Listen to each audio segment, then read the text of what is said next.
Oui, quelle est la question? Non. الفي قلنا انه هي ايجال دبليو ار ا بلس ار بي سور 2. Oui. هلا انا كنت عم فكر اول شيء انه في سي ايجال في بي هي شيء نفس الشيء مش هيك؟ لا لا مش نفس الشيء. المرة الماضية قلنا VP, ok, oui. قصدك le point, le centre, oui.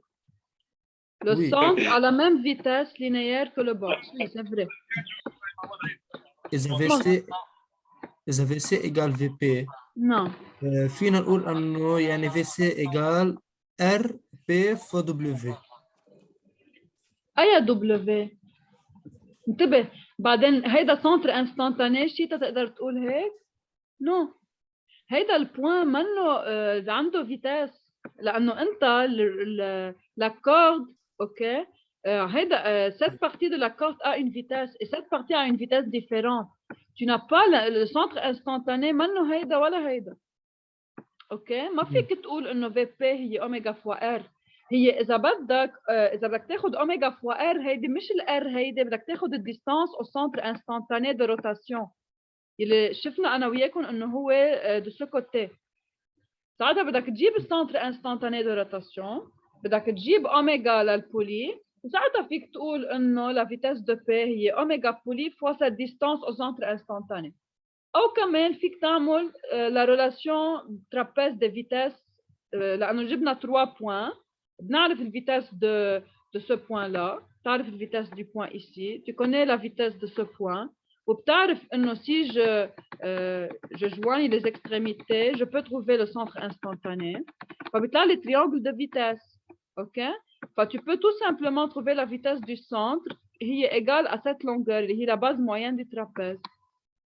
او اذا بدك بلو سوفيست يعني بلو كومبلكس الميثود بلو كومبلكس بتجيب اوميجا بولي لانه tu connais deux vitesses يعني tu peux le faire très simplement عندك centre instantané بتعرف الديستانس لهالبوين وبتعرف الفيتاس de ce point بتجيب اوميجا بي بترجع بتقول انه فيتاس du point C هي اوميجا بي fois cette distance.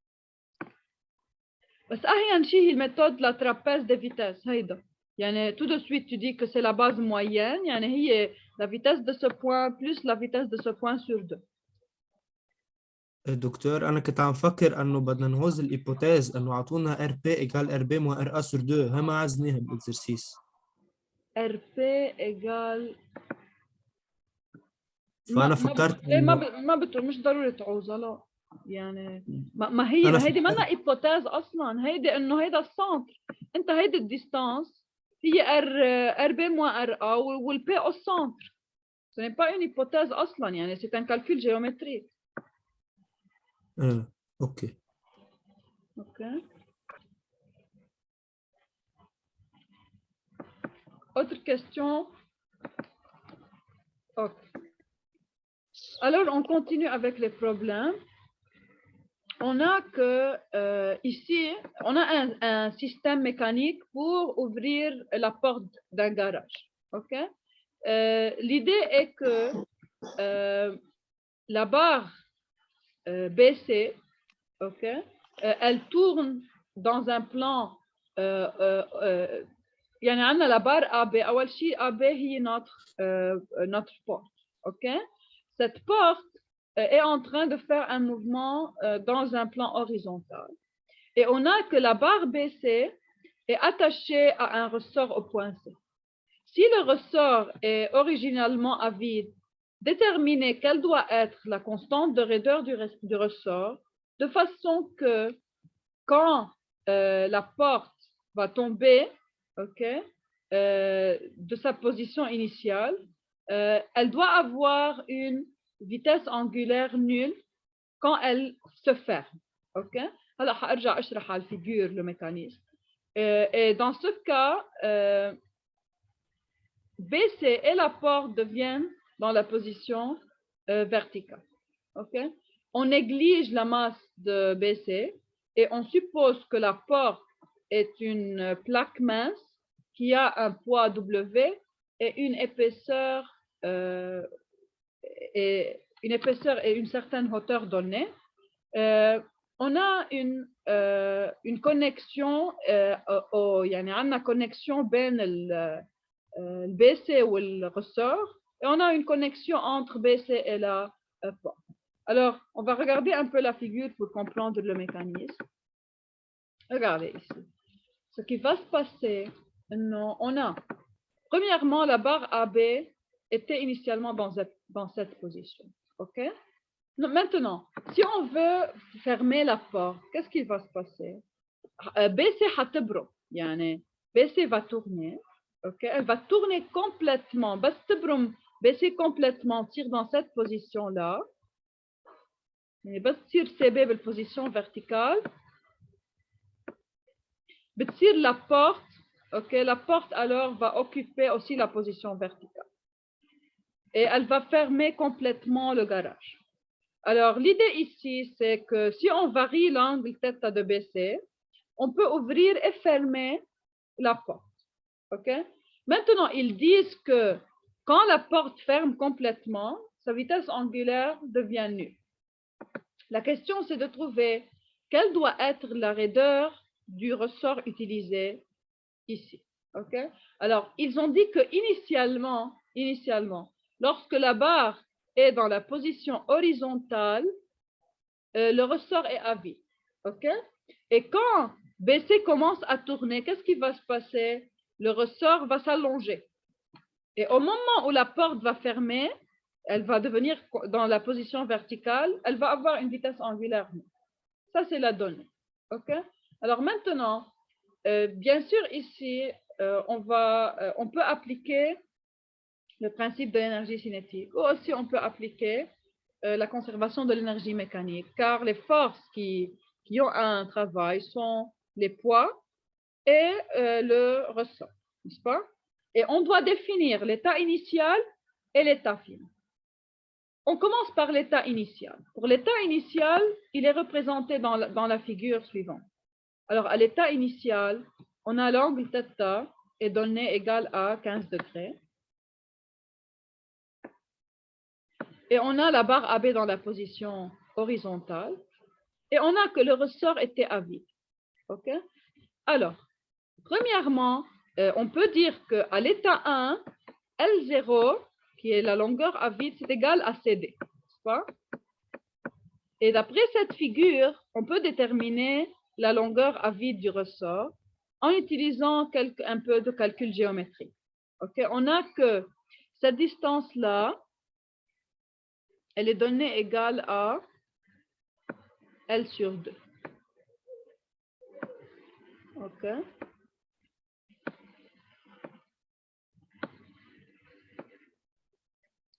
Et on a que cette distance-là est égale à B, n'est-ce pas? Et ils nous ont donné l'angle θ ici, cet angle entre la verticale et, si vous voulez, la ligne du ressort, ça c'est l'angle θ. Cet angle-là, okay, est égal à cet angle ici dans le triangle. N'est-ce pas? Alors, si on veut trouver la longueur L0 du ressort, cette longueur est égale à cette distance qu'on va nommer D. OK? Et d'après la loi des cosinus, je peux trouver D, car B est donné, je connais B, je connais L sur 2, seulement je connais l'angle, la seule inconnue c'est D. Alors, si j'écris la loi des cosinus dans ce triangle, j'obtiens que le côté opposé à θ, c'est B. Alors, B au carré, c'est égal à L sur 2 au carré, plus D au carré, moins 2 fois D fois L sur 2 cosinus de l'angle θ. Cette équation va me donner la valeur de L0. OK? Pourquoi j'ai besoin de L0? Car je sais bien sûr qu'initialement, l'énergie potentielle élastique est nulle, car le ressort est à vide. Mais j'ai besoin de connaître à l'état final qu'est-ce que va être la valeur de delta L. Yani à la position 2, lorsque ce qui va se passer, votre barre BC va tourner, n'est-ce pas, va tourner de façon à occuper la position verticale. OK? Alors, C va devenir dans cette position-là. Et le point B va occuper, on va avoir une position verticale de CB, n'est-ce pas? Et regardez, on sait que la longueur totale de la barre CB, c'est L sur 2 plus A plus B, n'est-ce pas? Alors, cette distance-là entre ce point et le point B, c'est égal à L sur 2 plus A. Et cette longueur ici, cette longueur-là, elle est égale à B. OK? Alors, ce qui va se passer lorsque BC tourne complètement, quelle va être la nouvelle longueur du ressort? Il y a un trait, le ressort est attaché, au point C, n'est-ce pas? Enfin, quand C va tourner, le ressort va s'allonger. Et maintenant, lorsque C va occuper cette position-là, ici, regardez. Ça, c'est C, n'est-ce pas? Le ressort commence d'ici, du point C, jusqu'au point D, n'est-ce pas? Alors, quelle est la longueur du ressort à la position finale? À la position finale, la longueur du ressort va être égale à cette distance-là entre D et ce point-là. Cette distance est égale à L sur 2.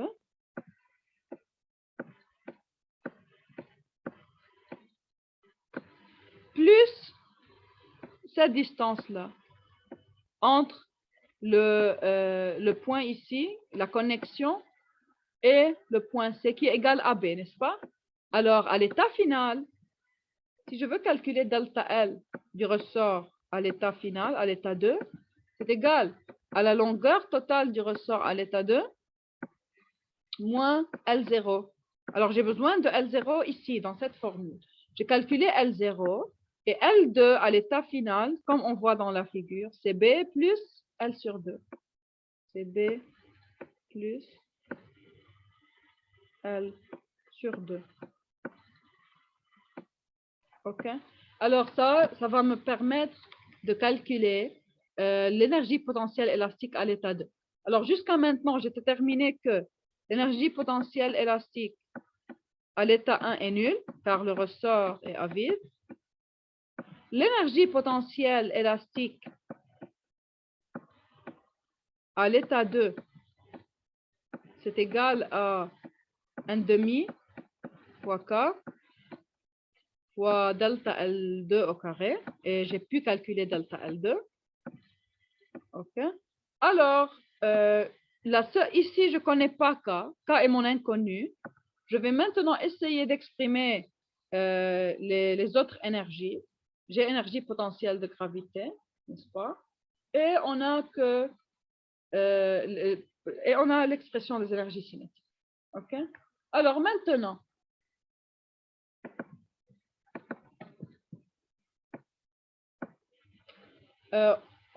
ils nous ont dit dans la donnée, OK? Ils ont dit dans la donnée que à l'état final, lorsque la porte va fermer, qu'est-ce qui va se passer? La vitesse angulaire est nulle, n'est-ce pas? Ici, on a deux systèmes. On a la barre AB et la barre BC. Les deux, BC est en train de faire un mouvement de rotation autour d'un point fixe et AB a un mouvement général. Mais ils ont dit que quand la porte ferme, les vitesses angulaires sont nulles. Et comme les vitesses angulaires sont nulles, okay, alors à l'instant final, l'énergie cinétique est nulle. Alors je peux dire qu'à l'état initial, EC1 égale 0 car le système démarre du repos. Et à l'état final, EC2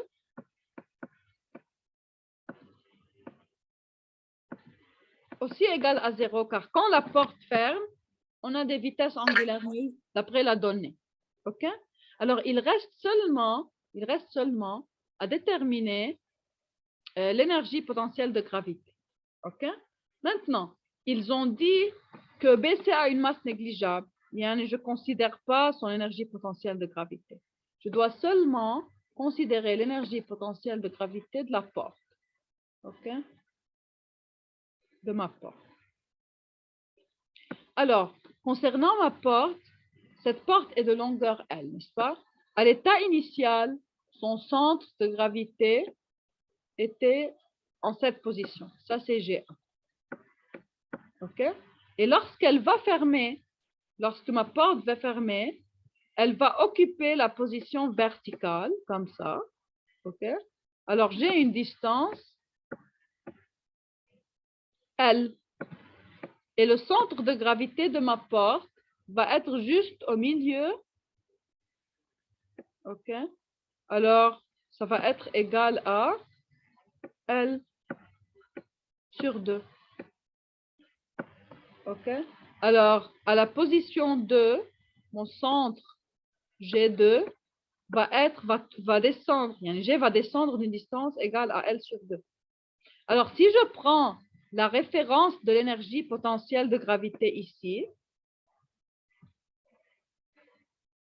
alors je vais obtenir que dans ce cas, dans cette position-là, l'énergie potentielle de gravité est nulle,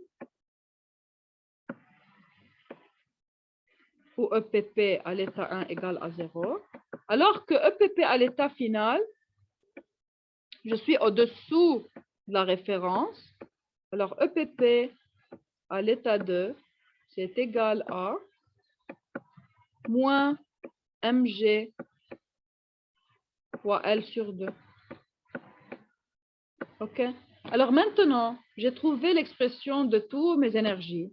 Tout ce que j'ai à faire, c'est de remplacer dans le théorème de conservation de l'énergie mécanique. OK? Alors, si je remplace, je peux trouver la valeur de K, la constante de raideur K. C'est la seule inconnue dans mon équation. OK? Question sur cette partie? دكتور Oui. مش الب رح تصير تحت الد. مبلا هيدي يعني انا عم برسمها انه اكيد هي هيك بتسكر على الاخر. Oui, bien sûr. يعني انا جست j'ai représenté la position verticale بس اكيد هي مفروض هيدي كلها تكون L وبتسكر على الاخر البار. اوكي؟ اوكي ميرسي. Autre question? دكتور أنا عندي سؤال. Oui. بالكالكول de la distance D يعني L0 بيطلع معنا دو فالور، واحدة 4 وواحدة 7 على أي أساس أخذنا 4,53؟ Ah, ok. Toi, tu as essayé, tu as obtenu deux valeurs. Oui, ما هي équation de second degré. Ok, ok. Pour D, alors, regarde, il doit y avoir une contrainte géométrique pour cette distance. يعني نحن عندنا قد طلعوا لك les deux valeurs. La première c'est quoi? واحدة 4,53 Ok. والثانية 7,05. Ok.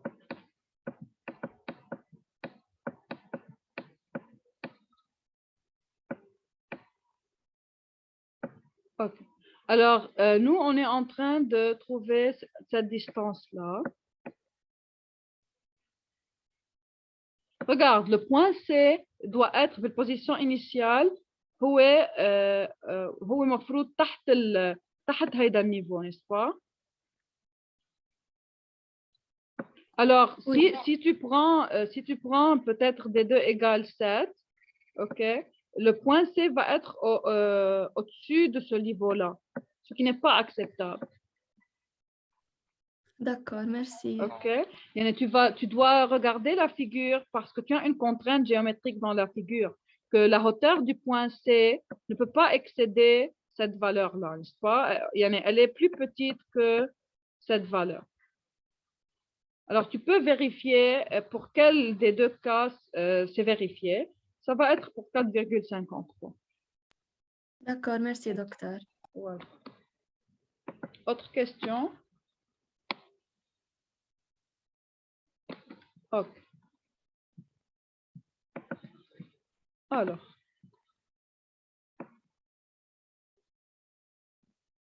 Un autre problème. On a une chaîne qui a une densité de masse ρ. Rho est donné en kilogrammes par mètre. C'est une masse linéaire.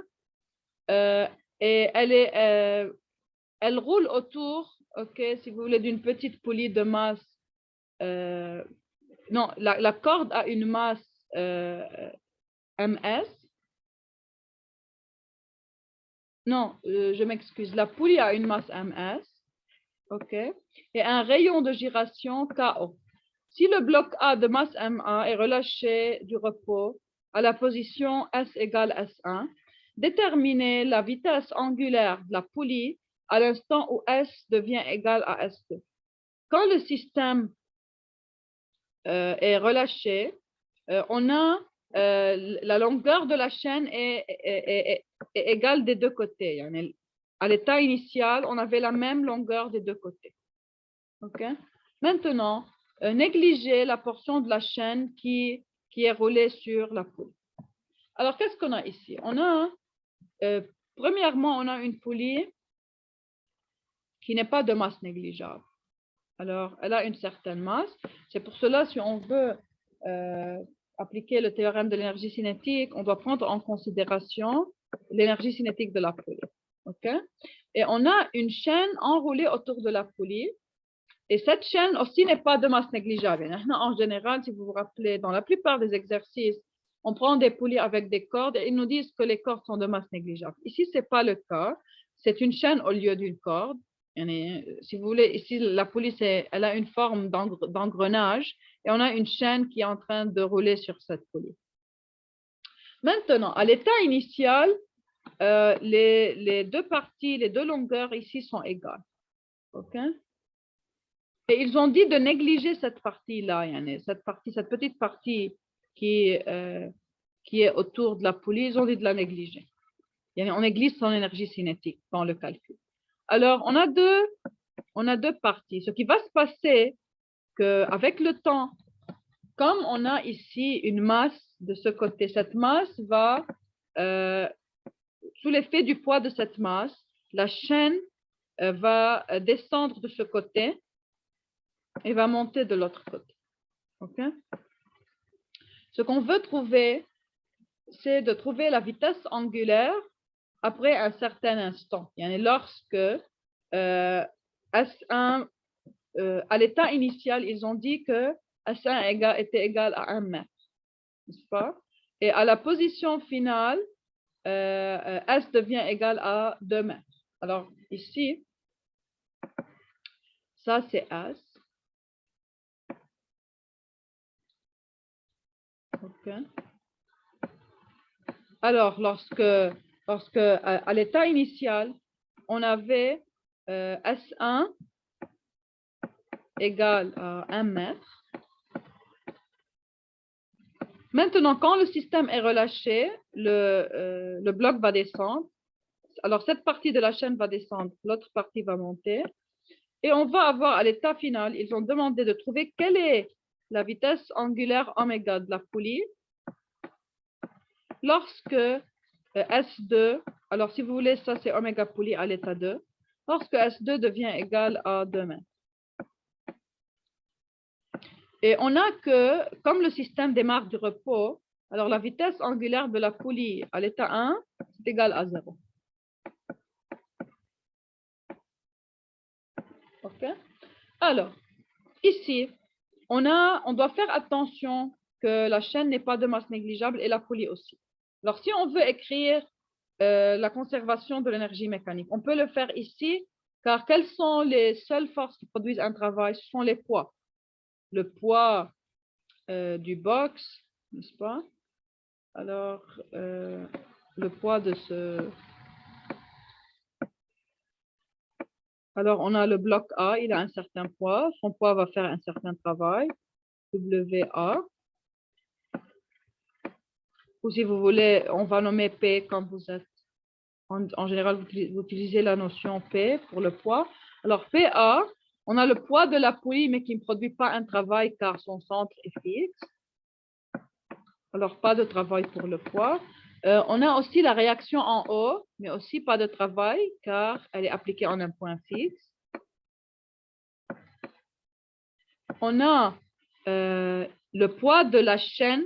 Alors ici, on doit prendre le poids de la chaîne de ce côté et le poids de la chaîne de l'autre côté. Car faites attention, ce poids est variable. Il change, n'est-ce pas? il change avec le temps, il n'est pas constant. À chaque instant, je dois considérer, si vous voulez, alors ici, à l'état initial, le centre de gravité était là, et ça, c'est W de la partie 1. Alors, on peut les nommer P1, P2. Alors, ça, c'est G1. Ça, c'est G2. OK. Et on a que ça, c'est le poids de, n'est-ce pas? Alors, maintenant, il faut considérer à chaque instant, à l'état initial et à l'état final, les différentes énergies, n'est-ce pas? Concernant l'énergie cinétique, à l'état 1, c'est très facile, car à l'état 1, on n'a que le système démarre de repos. Alors, l'énergie cinétique du système à l'état 1 est nulle. Maintenant, je dois prendre une certaine référence pour l'énergie de gravité, de pesanteur. Je peux prendre la référence ici. Si je prends cette référence-là, pour la poulie, l'énergie de gravité, l'énergie de pesanteur ne va pas varier car son centre est toujours à ce niveau. L'énergie potentielle de pesanteur de la poulie, où ils ont, si vous voulez, ils l'ont nommé S. Alors, on peut dire EPPS à l'état 1 égale énergie potentielle de pesanteur à l'état 2 égale 0. Car le centre de la poulie va rester fixe sur la référence. Maintenant, concernant les deux parties de chaîne, à l'état initial, les deux longueurs, n'est-ce pas, étaient égales à 1 mètre. S1 égale à 1 et cette partie-là égale à 1 et cette partie-là égale à 1, car ils ont dit qu'à l'état initial, ils avaient la même longueur. Alors, leur centre de gravité, ils ont la même masse, car j'ai la même densité linéaire. Alors, pour trouver la masse de chaque partie, masse partie 1 à l'état 1. Okay. Alors, je vais utiliser le premier script pour noter, je prends, si vous voulez, إذا ما بدكم نغلبط الأنديس فينا نسميهم partie droite et gauche. يعني هيدي partie droite, poids de la partie droite, poids de la partie gauche. OK? Alors, je peux mettre ici masse de la partie droite à l'état 1 égale à quoi? Je connais la densité, la masse par unité de longueur, n'est-ce pas? Alors, je peux dire que c'est ρ fois S1. Ça va me donner la masse de la partie droite, n'est-ce pas? Et l'énergie potentielle de gravité, le centre de gravité est juste au centre, n'est-ce pas? Alors, c'est cette distance-là est égale à S1 sur 2. Égale à S1 sur 2. Alors, je peux dire que l'énergie potentielle de بس سوري pesanteur. دكتور Oui? بس سوري ماتش بس عندي سؤال Non. البولي ما عندها ماس البولي عندها ماس، اوكي، بس ما السنتر تبعها او عم يتحرك شيء؟ ما عم بيتحرك ما عم يتحرك وهو على الريفرنس، صح او لا؟ مظبوط يعني عنده انرجي بوتنسيال دو بوزونتور البولي؟ لا اوكي، نحن هلا عم أوكي. نشتغل بانرجي بوتنسيال دو بوزونتور على l'état 1، اتفقنا؟ والسيستم était au repos، يعني حتى الانرجي cinétique de tous les éléments est nulle. D'accord. Ok. Alors, énergie potentielle de pesanteur de la partie droite à l'état 1 qui est égale à l'énergie potentielle de pesanteur de la partie gauche. Ils sont de même longueur à cet instant, n'est-ce pas? De la partie gauche à l'état 1 égale à moins ρ fois S1, ok, fois maintenant, je multiplie par G, car l'énergie potentielle de pesanteur, c'est la masse fois G, fois maintenant cette distance, la distance entre la référence et G1 et G2, c'est la même distance, c'est S1 sur 2.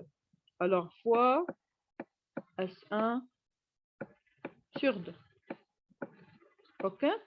Alors, de cette façon-là, j'ai obtenu les énergies potentielles de pesanteur à l'état 1. OK? Maintenant, qu'est-ce qui va se passer à l'état 2? شو راح يصير على l'état 2؟ إذا بدي أرسم الفيجور بما إنه صارت الأس 2 متر، أوكي؟ يعني أنتم بتعرفوا قد ما بتطول هالبارتي قد ما بتقصر هالبارتي، صح؟ بس هي إنيشيالمون كانت 1 متر. ف بما إنه هيدي البارتي زادت la partie gauche, la longueur de la partie gauche a augmenté de 1 mètre. Alors la longueur de la partie droite doit diminuer de 1 mètre. يعني وين حتصير الشن؟ à la position 2 حتصير الشن comme ça.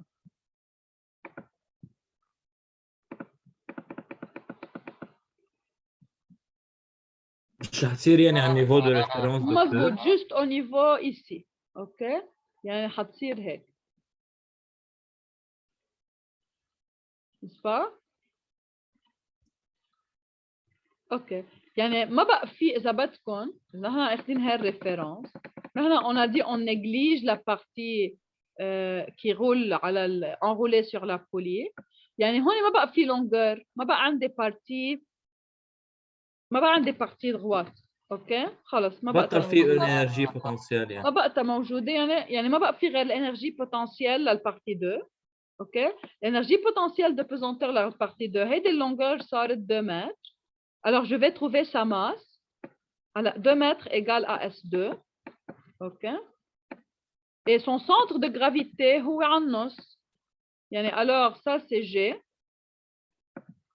Cette distance de la référence à G, c'est égal à 1 mètre. يعني, j'ai seulement maintenant la partie gauche, pas de partie droite.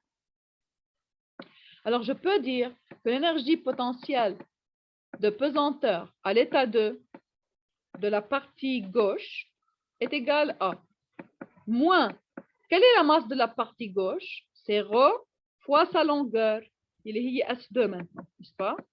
ρ fois S2 fois G fois la distance entre la référence et le centre, il est S2 sur 2. Il y en a 2 sur 2 égale à 1. OK? Alors, de cette façon, j'ai trouvé, هذه la seule énergie potentielle de pesanteur لأنه البارتي droite صارت ما بقتها موجودة، يعني صفرت اللونغور تبعها، والبولي بعدها مطرحها السنتر تبعها، يعني l'énergie potentielle de pesanteur est nulle. Il me reste à exprimer l'énergie cinétique des différentes parties à l'état 2, n'est-ce pas? Alors, pour trouver l'énergie cinétique, j'ai ici 3 parties. À l'état 2, j'ai l'énergie cinétique de la poulie à l'état 2. J'ai l'énergie cinétique de la corde de la partie gauche, car il y a seulement la partie gauche de la corde à l'état 2.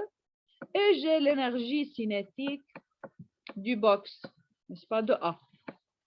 Maintenant, comme la corde est complètement de ce côté, alors je peux dire que la vitesse linéaire de la corde fait ici un mouvement de translation. Cette partie-là a un mouvement de translation, n'est-ce pas?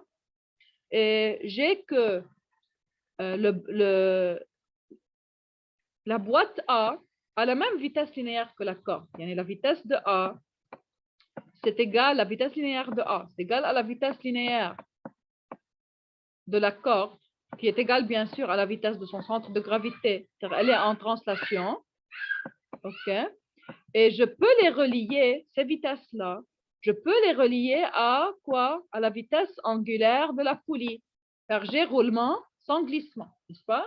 Alors, je peux relier ces vitesses à oméga. Je peux dire que VA égale la vitesse linéaire de la chaîne égale à oméga de la poulie fois le rayon de la poulie, petit r, car j'ai roulement sans glissement. Alors, je peux exprimer toutes mes vitesses en fonction de la vitesse angulaire de la poulie qui va être ma seule inconnue. Et alors, les énergies cinétiques sont, premièrement, pour la poulie est en train de faire un mouvement de rotation autour d'un axe fixe. Alors, pour la poulie, c'est 1/2 fois inertie par rapport à O fois oméga poulie au carré. Et bien sûr, je peux trouver IO d'après le rayon de gyration, car ils m'ont donné le rayon de gyration de la poulie par rapport à O. Alors, IO tout simplement est calculé comme IO est égal à la masse de la poulie, MS, fois le rayon de gyration KO au carré. OK? Alors, maintenant, je passe pour la partie gauche de la chaîne. Comme elle est en mouvement de translation, juste son énergie cinétique, c'est égal à 1/2 fois la masse de la partie gauche qu'on a déjà trouvée, c'est ρ fois S2, fois VG au carré. Et bien sûr, je peux remplacer VG, comme on a déjà dit, par oméga S fois R. Alors, de cette façon, j'exprime l'énergie cinétique de la chaîne en fonction de oméga S. Et finalement, pour le bloc, c'est la même chose. Il est en translation. Alors, c'est 1/2 masse de A fois VA au carré. Je remplace VA aussi par oméga S fois R. Et alors, quand je remplace dans la conservation de l'énergie mécanique, la seule inconnue, c'est la vitesse angulaire de la poulie. Alors, je peux trouver cette vitesse angulaire. OK? Question sur cette دكتور partie? Oui? بس بتقدي لي كيف عملنا الكورد كيف عملنا الكورد. الفيتاس OK. تبعته OK. Regarde. Le corde, la corde, elle n'est pas de masse négligeable. Elle a une masse, n'est-ce pas? À l'état initial, la corde était dans cette position. Cette longueur, à l'état initial, est égale à celle-là. OK, cette longueur-là, une seconde, d'ici. Cette partie égale à 1 mètre et celle-là aussi égale à 1 mètre. OK? Et à l'état initial, si tu veux trouver l'énergie potentielle de pesanteur, tu dois prendre en considération la masse qui est là et la masse qui est là. Alors, leurs centres de gravité sont au même niveau et ils ont la même masse, alors ils ont la même énergie potentielle de pesanteur. Tu dis l'énergie potentielle de pesanteur de chacune, juste, tu trouves sa masse. Comment tu trouves sa masse? Tu as la masse de la chaîne par unité de longueur. Tu multiplies par la longueur. La masse à l'état initial de chaque partie était égale à ρ fois S1. OK? Et tu connais que le centre de gravité est au milieu. L'énergie potentielle de pesanteur, c'est à l'état 1 de chaque partie, c'est moins ρ fois S1 fois G, c'est moins mg fois la distance entre la référence et le centre, il est S1 sur 2. OK? Maintenant, à l'état 2, qu'est-ce qui s'est passé? Ils t'ont dit qu'à l'état 2, S devient égal